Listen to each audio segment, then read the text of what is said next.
All right, let's do a bit of a recap then. Let's see what you remember about the chain rule. Let's do blank, the methods. All right, let's go back. Maybe I'll write up on the board actually. There we go, let's go back to the very first thing we learnt in chapter 19. Name me one thing. What did you learn, Jun? What did we learn last term? Math. Yes, we did learn maths. Be more specific. Bruce. What did we learn? We learned the power rule. Okay, so we had power rule. What else did we also learn, Ben? Chain rule. We had the chain rule. What else did we learn, Elliot? We learned differentiating. Okay, cool. So we've got a couple of words here. We've got differentiating. What is differentiating? What does that mean, Kate? Pass. What does differentiating mean, John? Don't know. Can I have Xian? What is differentiating? You have no idea as well. Okay. Batuga, what is differentiating? No idea. Ian? You forgot. Chelsea? Pass as well. Cindy, what's differentiating? Yeah, I don't know. Okay. That's all. You know what? I'm going to recap now. Differentiating. I'll give another word. Derivative. Oh, yeah. I'll write here other words. You have differentiating, derivative, or finding the derivative. What else? The gradient. What else? Give me another word. I gave you a whole list last time. You've got function prime, that is correct. F dash of x. Trench. Give me another one. I said derivative, differentiating, gradient, f dash of x. What else did I also say? There is a h, and there's a limit. Okay, good. We're onto something. We've got a h. We've got a h. We've got a limit. H approaching 0. You take me to it. What is this though? What is this called? What's the name of this? Very first thing we learned. First principles. Okay, so we have, this is the first principles. Which is true, it's all under technique. You had first principles, everything comes from the first principles. And my purpose is for you to understand what this whole idea is about. The whole chapter, the whole course is on this idea, first principles, right? Techniques that you learnt, instead of doing the first principles, was the power rule and the chain rule. And I stopped at the chain rule. And that's what we're doing today. I've got a worksheet to recap the chain rule. This is all the terminologies that you'll be using to understand what you're actually doing in first principles. So I said it's differentiating, find the derivative, find the gradient, f dash of x. Another notation was dy dx. What else? What else can we say? Other terms that you might know. Starts with R.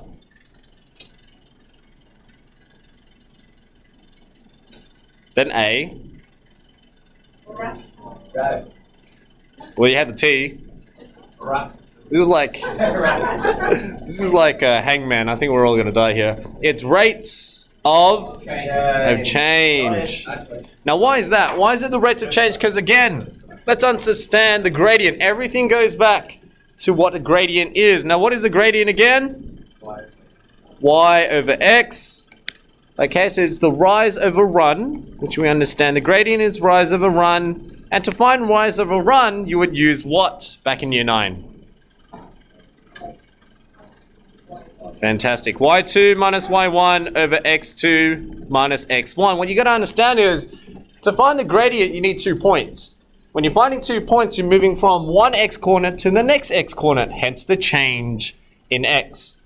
And the same thing with the change in y. You're going from one coordinate of the y coordinate to the next y coordinate. That's why it's a change in y. So alternatively, you could say this is the change in y over the change in x. Because you say that, that's why there's a different rate. Sometimes the x changes by every 1. So x might move from 1 to 2 to 3 to 4. So it's moving at a distance of 1. Whereas the change in y could be every distance of 2. That's why it's called the rates of change. Okay, but really all of it's trying to say is the gradient. Now, let's take a step back and let's have a look at the first principles. We said, everything, remember, it comes back to the first principles. So let's have a look at the first principles again. The way I taught it, I said there was a curve. Actually, I used a quadratic at the time, actually. I said, let's say there's a quadratic curve. And I said, if you picked a point, let's say it was 3. Okay, so when it's 3, and let's say the equation is f of x equals to x squared, what would the y coordinate be at this point here? If x is 3, y has to be? 3. No. Oh, 9, because I said f of x, which is the function. X equals 3. I said if x is x squared, so therefore if x equals 3, f of 3 means 3 squared. That tells me this is 9. So when x is 3, y is 9. Okay, so this is a function.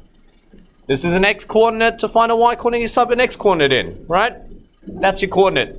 Now, when we use the first principles, you're differentiating, you're finding the derivative, you're finding the rate of change. What you're actually finding, remember, is the gradient of this line. Now, what's this line called again? Tangent line. Tangent line, fantastic. Now, the tangent line, very good.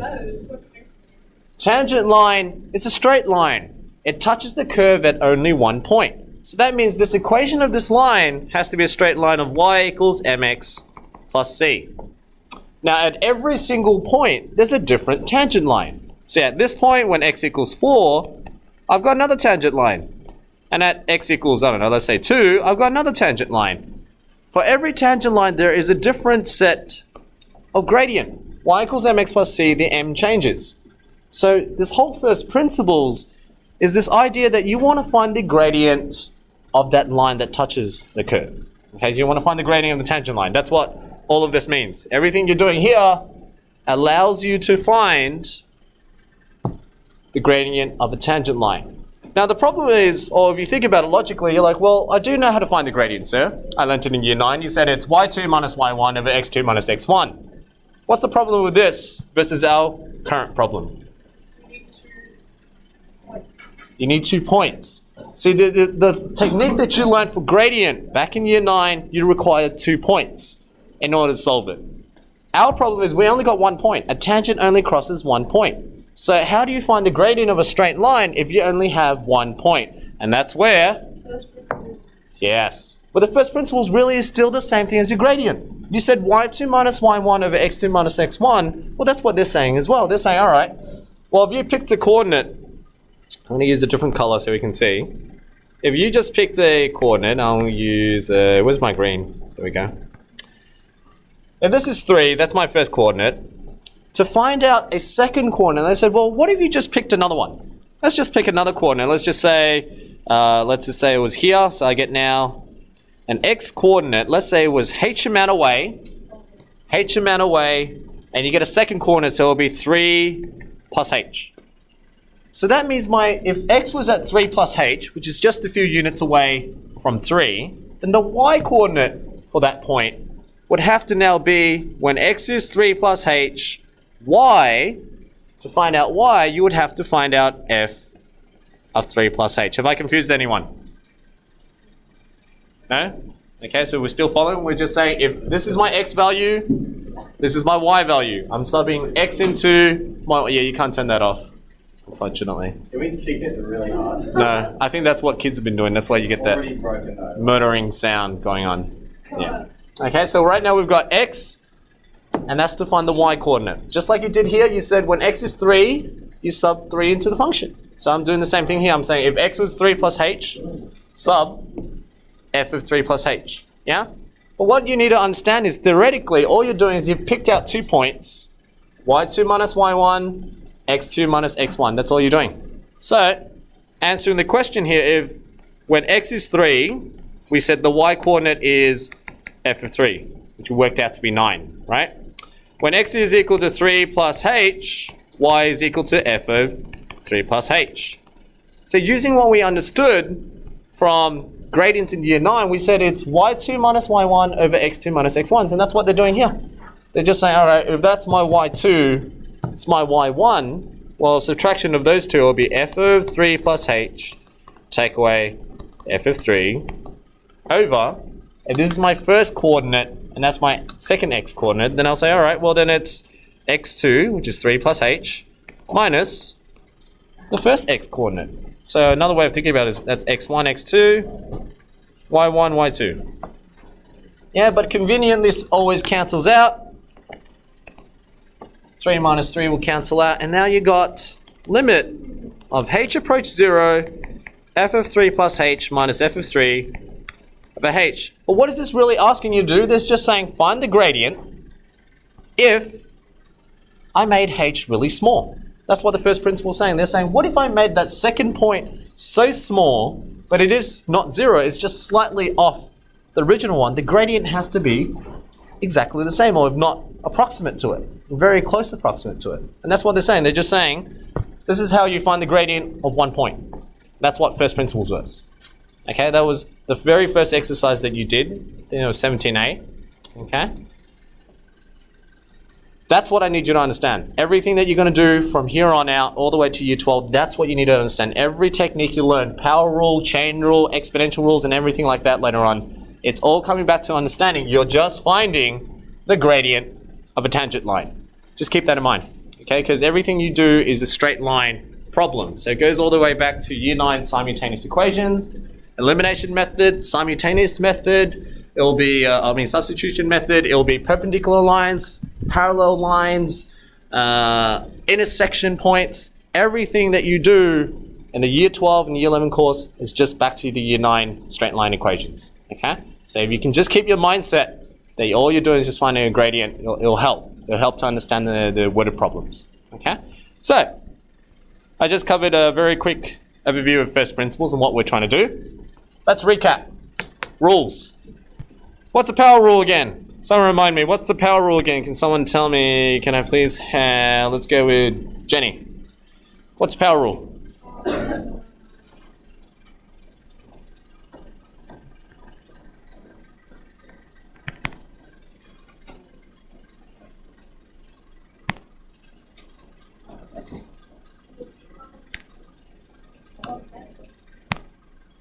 Say it again.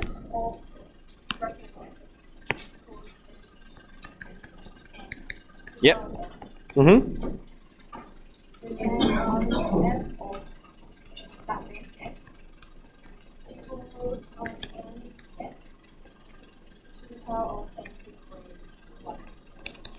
You're missing something. Hey, fantastic. Okay. This power rule, remember, don't lose track of this, and it happens every year.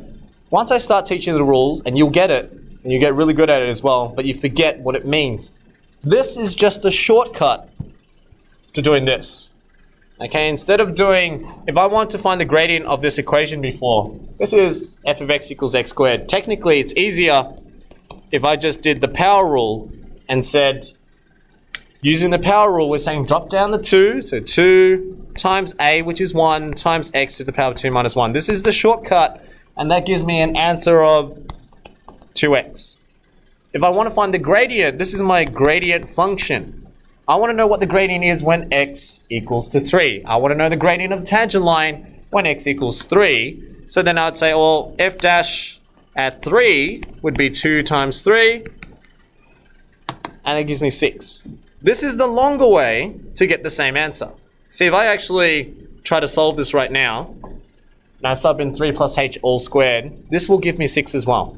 Okay, these two will be the same thing. This is just the longer way, but you have to remember all these rules and techniques I'm teaching you is just a shortcut to the first principles. But the idea is still the same.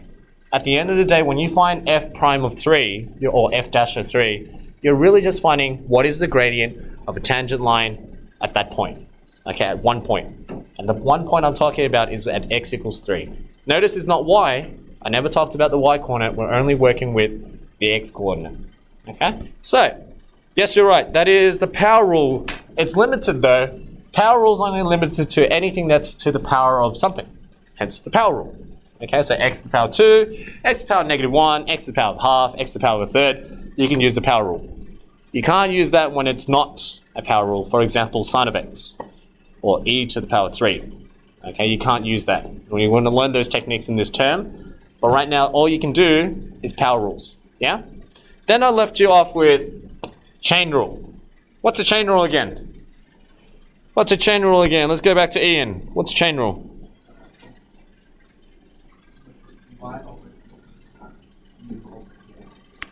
Fantastic.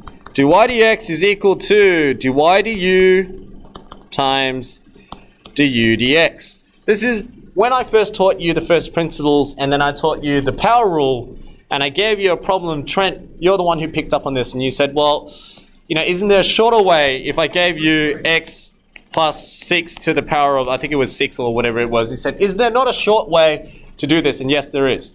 You see, the only way to use the power rule in this case here is you have to expand the brackets, because the power rule only says I can only do it if it's x to the power of n. They never said they can do it if it's x plus 6 to the power of n.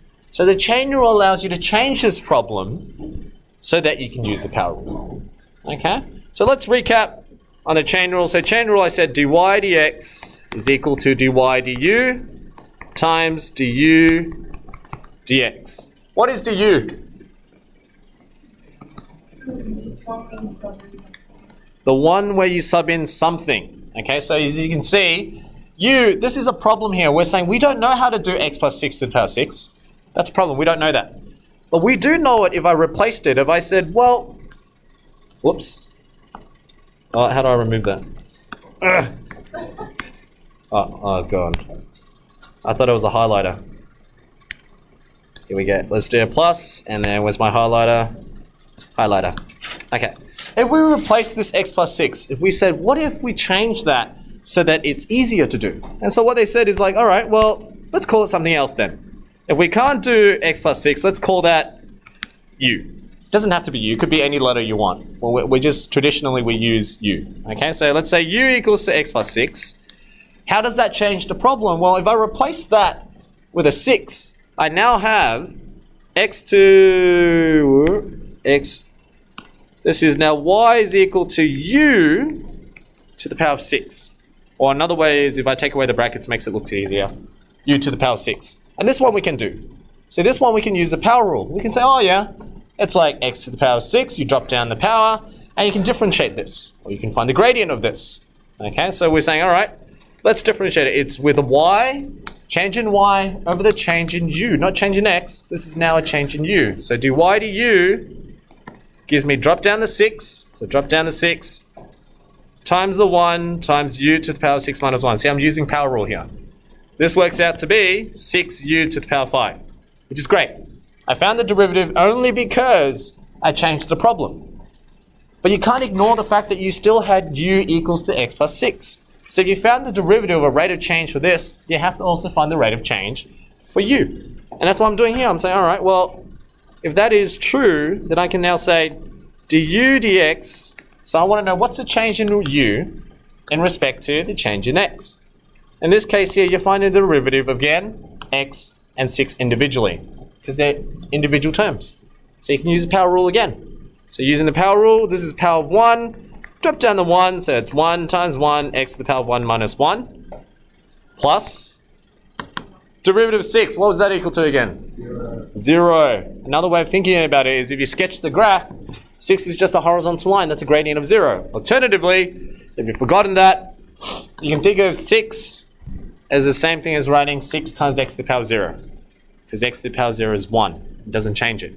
So using the power rule again, drop down to 0 times 6 times x to the power of 0 minus 1. But 0 times anything is 0. And this is 1. Yes, yes. The minus of the x becomes 0 because 1 0 times x. Then shouldn't it be x? Yep, it's x negative 1, but 0 times 6 times that. Yeah, everything becomes 0. Anything times 0 is 0. Yeah? Okay, and so that now gives you du dx is 1. So finally answering the question, we said, chain rule says, well, we can break this up. dy du, or dx, is the same thing as saying dy du times du dx. Technically, these two cancel out, and you get dy dx, which is what you want. So if you multiply those two together now, you've got dy du, and you also have du dx. So therefore, the answer is dy dx is equal to 6u to the power 5 times du dx, which we figured out is 1. And that now gives us the answer of 6u5. Am I done? Why? Yeah, u wasn't part of the equation. I made it up. I made up u so that it works, so that it was easier to solve. But that doesn't make sense. I'm saying change in y over the change in x. There is no x here. So you're going to go back and say, well, what was u? U is equivalent to x plus 6. So that's what I'm going to write here. I'm going to write, all right, well, the answer should then be 6x plus 6 power 5. And that's the quicker way to doing, or finding the derivative of x plus 6 to the power 6. That was chain rule. Okay, and that's what I need you to get your head around, because the next lesson, which is on Wednesday, I'm going to move forward, and every time we move forward, chain rule can be applied to them. That's why it's the bread and butter. You've got to get your head around this one. Okay, most kids will understand power rule. They'll master power rule. It's the chain rule that I struggle every year to make sure that you understand. Okay? And then once I get that across your head, then we forget what first principles really is. Okay, and what we're actually doing. So don't forget, everything you do comes back to the idea is you're just finding the gradient of a tangent line. Literally, that's all you're doing. You're just finding the gradient of a tangent line at 1 point. 1 point, that's a key point. Okay? But that's a recap of what we did last term. How do we feel? All right, because today I'm going to give you a worksheet and we're just going to work on chain rule. Okay, we're going to work on the chain rule. It practices your power rule again and recapping what you're actually doing. Okay, then we can move forward for the next session. All right? All right, we go. I'm going to pass this out. It's a double page. Answers on the side or upside down, somewhere on the side there. Okay, but please check your chain rule. Make sure to practice it. It is the bread and butter for next year. Bread and butter. In fact, I think it's one of the first or second topics you do next year. Get your head around it. Should stop the video.